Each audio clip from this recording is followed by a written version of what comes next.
të teritorin ku do mendoj do bëj asgjësimi arve.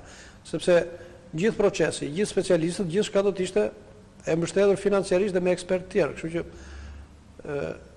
rëzohet ajo ideja që ne s'kemi mundësi dhe s'kemi kapacitete. Shqipëria s'do kishte as kapacitete njerëzor dhe as një lloj thjesht dolçoje territorin për të bërë asgjësimin, vetëm kaq. Po përfitimi ekonomik? Përfitimi ekonomik. Specialistët thonë do vjen të huaj. Po patjetër. Asistenca e huaj. Industria e huaj. Po.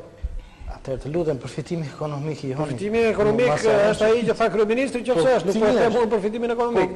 Në paketën e ndihmës ose të mbështetjes ofertës amerikane ishte 3 fishimi i buxhetit, paktën çfarë thot media. 3 fishimi i buxhetit transparente këto. Ditën që foli kryeministri. Ditën që s'kishte më kohë, s'kishte më afat. Këtë vlen të diskutojmë tani. Duhet thënë atë ditë apo duhet thënë përpara apo s'duhet thënë fare? Kur bëhet diçka transparente me publikun, edhe peshohen gjërat. Thuhet, kemi këtë risk, kemi edhe këtë përfitim. Me cilin u diskutua kjo vendimarrje. Nga paketa nuk me paketë s'u njoh asnjëri, as shoqëria civile, totale transparencë që kështu nuk mund të flasim në këto kushte për përfitime ekonomike të prekshme. Ne diskutojmë tani. Duhet folur përpara apo s'duhet folur është tjetër gjë? Po absolutisht duhet folur sepse kur bëhet fjalë për përfitime ekonomike, atëherë do të thotë që ka transparencë.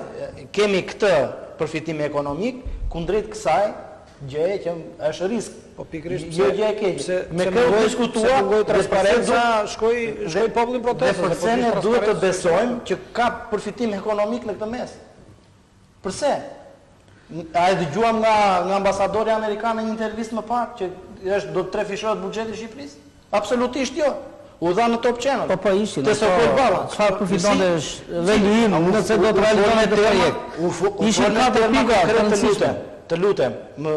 Ti mos prit që ambasadori. Jo, mund diskutosh me kolegët, po ishin. Absolutisht po. Transparenca kundrejt publikut cili është. Nuk e bën selia diplomatike ata. Mirë, në një rast aksidenti të mundshëm, sepse duhet marrë më e keq. Atëherë mbi cilin do binte efekti negativ? Të lutem. Mbi specialistë amerikanë, mbi ambasadorin amerikan, apo mbi popullin shqiptar? Ata që marrin përsipër demontimin, asgjësimin. Si? Ai që ofron gjithë kapacitetet, ai ka përgjegjësinë. Ai ka përgjegjësinë, po dani. Kush do ta heqë damin? Flasim me po sikur. Po sikur, sepse edhe për efektet ekonomike po flasim me po sikur.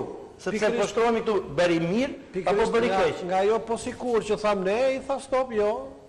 Zoti Muska.